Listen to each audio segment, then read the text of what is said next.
to this training session talking about common issues in SRS testing. This is a PowerPoint that I've been putting together based on a series of questions that we've been receiving from the support team related to people trying to do SRS tests based on customer provided test specifications. And there's a couple issues that we commonly run into based on the parameters or the qualities defined in these test specifications. So I am Jade Vandekamp, an application engineer at Vibration Research, and today we are going to talk about some of these common issues and the effect that different limiting parameters have when trying to design a SRS test to be run on a shaker in a closed loop control.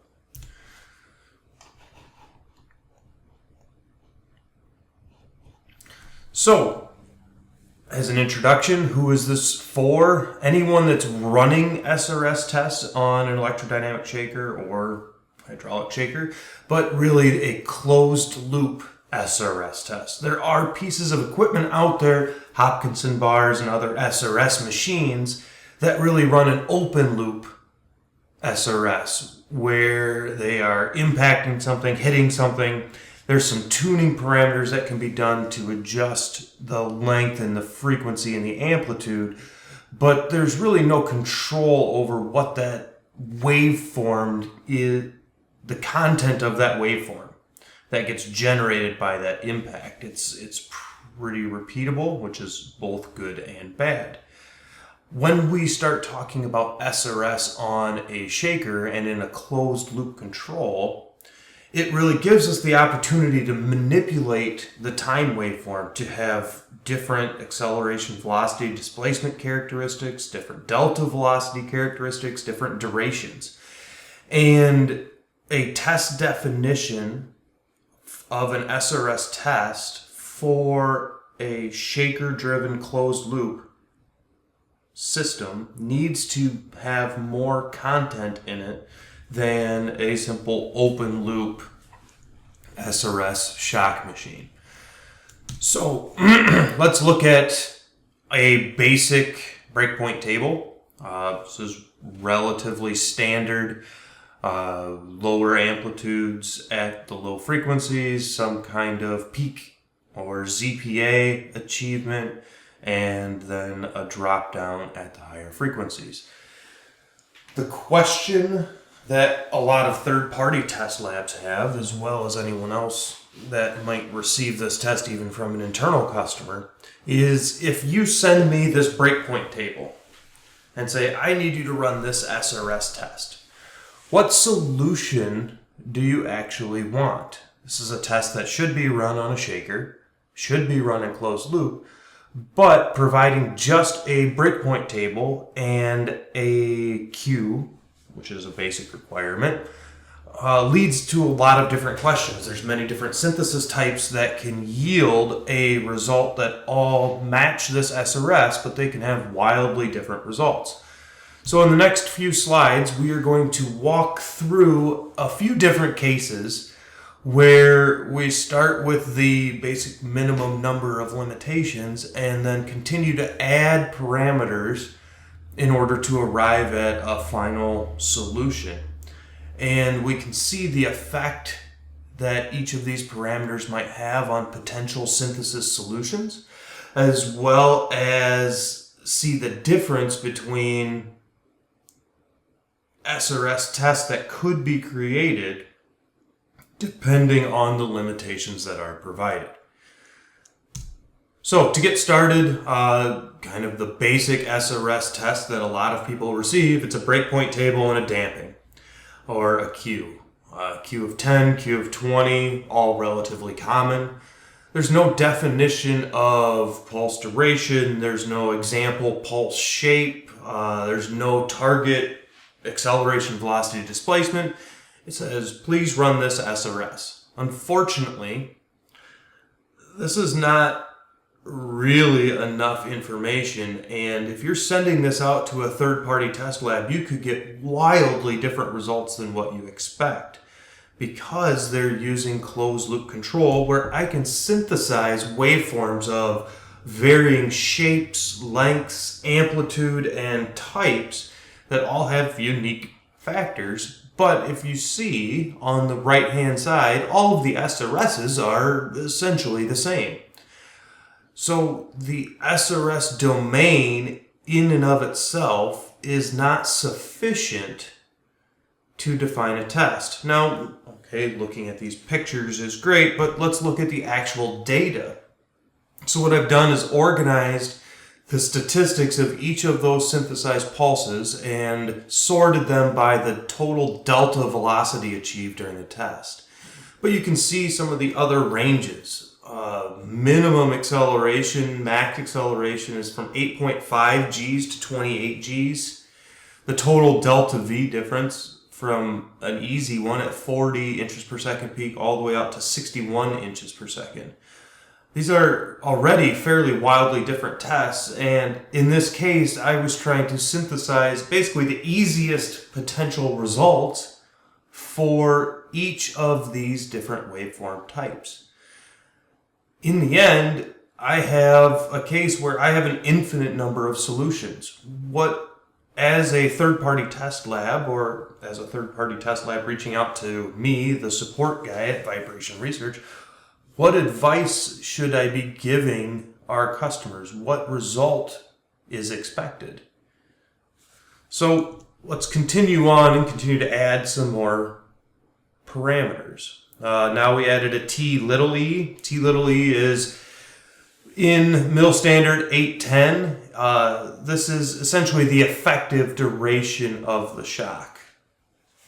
So now you can see that my pulses are more similar in length. But in the end, they all still meet the SRS. And we start looking at statistics, and you can see again, there's this pretty significant range. Even in displacement, velocity is a little bit more stabilized. But these different parameters, now I go from 40 inches per second all the way to 71 inches per second. I don't think anybody would argue that if I ran 10 of these pulses, the severity of the pulse from a 71 inch per second versus a 40 inches per second pulse has to be significantly different. So which result do you want us to expose your product to? If this is hardware that's going to fly on rocket, if this is something that's going to be a production hardware, you have to ensure that the pulse or the events that are being subjected to this obviously are not over-testing, but under-testing is also just as potentially detrimental to the situation. The next is T big E. Again, this is a different duration. This is really shaping the pulse. It forces you to have a much shorter duration pulse. So a short TE forces me to compile all of my wavelets on top of each other and really shortens the duration of the main pulse.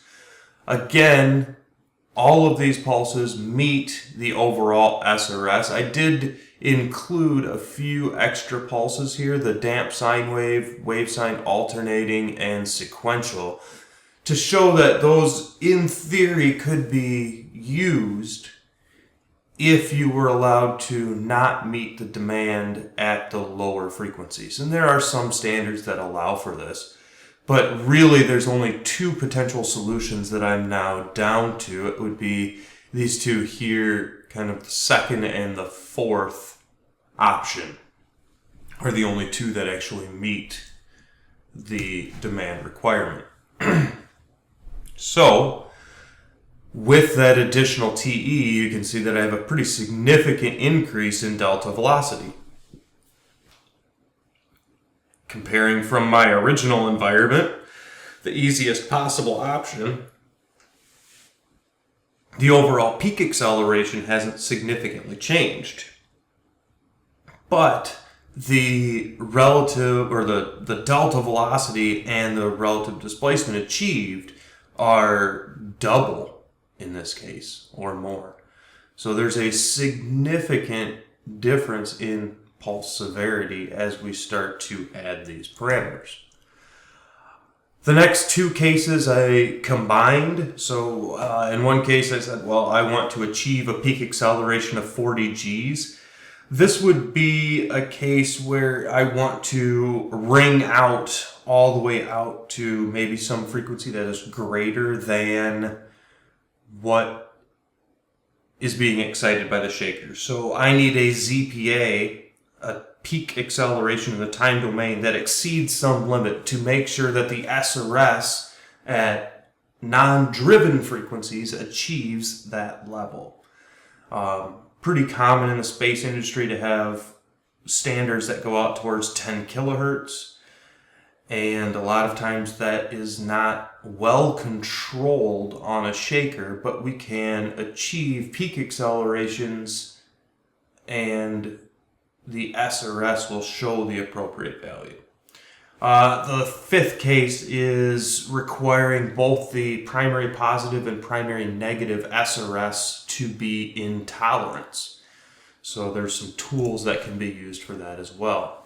So here, the top two waveforms are case 4, achieving that 40G mark, and case 5 is the very bottom one. So the case 4, 40Gs, in this case, I would probably move towards that second blue centered waveform simply because it's a more balanced pulse. Aligned left is going to become very, very biased. And depending on how many pulses you're trying to run, that bias carries over into velocity and displacement and can give you some centering issues. It also is going to require more displacement out of the shaker. So as we move on to the next steps, you can see those added into our table, and the combination of everything shows me all of the different variations that potentially could serve as solutions if you only provide a certain number of these parameters. So here's the end result that we achieved. This was case number 5, where I needed to have a specific T little e, T big E. I needed to have a pulse peak greater than 40 Gs. And I also needed to have my primary plus and primary minus SRS in tolerance in a single pulse. You can see the result. In the end, here is the broad spectrum overview. I have a wide range of potential solutions, and if all you are concerned with is the SRS, any one of these solutions, other than those 3 that drop out the lower frequencies, could meet the requirement. So when you are creating a test standard, what is your intent? You can ensure that labs will meet the expectation of the profile by either adding these additional parameters or providing a time waveform that is the duration and shape that you are looking for. So, as just some quick conclusions, poorly defined specifications. If you're testing at multiple facilities, you're going to get inconsistency and variation in potential solutions, meaning that your product is not exposed to the same environment and really invalidating the comparison of results from Lab A versus Lab B. We do want to allow for some variation, some customization. That's the whole point of switching into the SRS domain.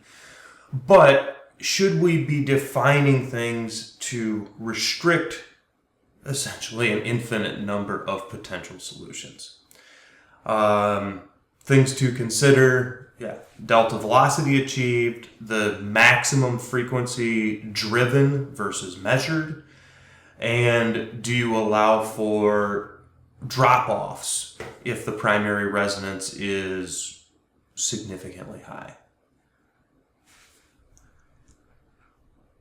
Here are the potential parameters that we discussed. Breakpoint table, SRS, Q/damping, pulse duration, peak acceleration, velocity, displacement, positive and negative tolerances. So, the next step of this is how can I define some of these requirements? So I went out and captured some data. These are 20 different door slams. And I'm looking for the actual impact. First thing that I'm going to do is filter this data. After applying a filter, you can see the significant reduction of noise, especially at the beginning of the pulse. And this is a very mechanical latch, so I knew that that high frequency garbage was being created by the actual latch mechanism being opened and then snapping shut. Not really applicable to the test that I was looking for, which was the actual impact of the heavy door against the actual structure of the vehicle. So this is what that would be showing. Integrate to velocity and displacement. That allows me to see some of the delta velocities that were achieved in the real world. So something around, from -30 to +30, give or take. So I have a delta V of around 60 inches per second. We can also look at the potential solutions. So I broke this down into a breakpoint table, synthesized a variety of potential solutions, again, just looking at the breakpoint table. Looked at it in acceleration, pseudo velocity, as well as relative displacement, SRS. This can also help to limit the frequency ranges that we need to excite. So in this case, as long as I achieve, even if I test out to, so if I drive out to say 2,000 or 3,000 hertz, somewhere in this bandwidth, as long as I have a peak acceleration that is greater than this amplitude, I can analyze out to much higher frequencies and see that response at my input, and then also see the response of my product at response locations. So that can be useful. Picking what driven range you should be using can be a couple different points. So I might look first at this kind of ZPA point where I have this drop off and life starts to get flat in the acceleration. But I also might look for, okay, at what point does my relative velocity and displacement get so low that it's inconsequential or low enough that I might not care about it. So out here, I'm well below half of an inch per second. This high frequency side, the displacement and velocity is incredibly low. So it's probably not something that I need to excite in my test, especially since I'm looking for this mechanical impact. So we create a breakpoint table. The Q value, you're going to use the same Q as what you used for analysis. So as long as those two are the same, all of the gains end up factoring out, and it really doesn't make that much of a difference. Using a higher or a lower Q really just ends up being a smoothing factor rather than a critical parameter. It needs to be the same in both the test definition and the analysis, but the actual number is relatively inconsequential. TE and TE, I used those values from my initial time analysis that told me the average values that I had across all of my 10 pulses, and then I had a peak acceleration requirement defined based on my original data. So I went through and synthesized a solution, but I also provided a sample set, single slam of field data to the test technician. This is the two solutions that they came back with. The first was this synthetic solution, so using one of the synthesis types, they created this pulse. The second was based on the field data that I sent to them. The field data did not meet the overall enveloped SRS, but they were able to modify ever so slightly, pull and tug and shift some of the wavelets for this particular, that were created based on this waveform, to make it meet or exceed that demand SRS. So there you could see those two solutions, the synthetic and the modified versus the green test specification. And what this is showing me is, in many cases, it may be most appropriate to not only provide the SRS breakpoint table and the Q, some of those other parameters, but also provide a time waveform in data format so that the test lab can use that as the baseline for synthesis. Now, we are still controlling this test in the SRS domain. So the goal is still to meet or exceed the SRS definition. But the time waveform very closely replicates the phase alignment, the peaks of the real world data. So you're getting the synergy between the real world while still trying to meet this overall, in this case, average SRS. And I think that, in the end, results in the most appropriate test. If anyone has any questions, this is the subject that I really enjoy talking about. I'm happy to help answer questions, and I definitely look forward to changing how we as an industry look at SRS. Yes, there is I can send a breakpoint table and a Q to a lab that is using a Hopkinson bar or a shock machine, where I don't have any ability to manipulate the time signal that's being generated in shape, in style, in those types of things. But when we are running these tests on a shaker in a closed loop format, we have a lot more capability to customize the impulse waveform, to specifically tailor it towards the environment that you're looking for. And you need to make sure to fully define your requirements, because otherwise you could end up with one lab that's running a test that has 40 inches per second delta velocity and another one that has 100 inches per second delta velocity. And the severity of those pulses is wildly different, and your product's response is going to be wildly different. So which one is correct? I don't have that answer, and I can't provide our customers with that answer unless you provide the appropriate information. Thank you.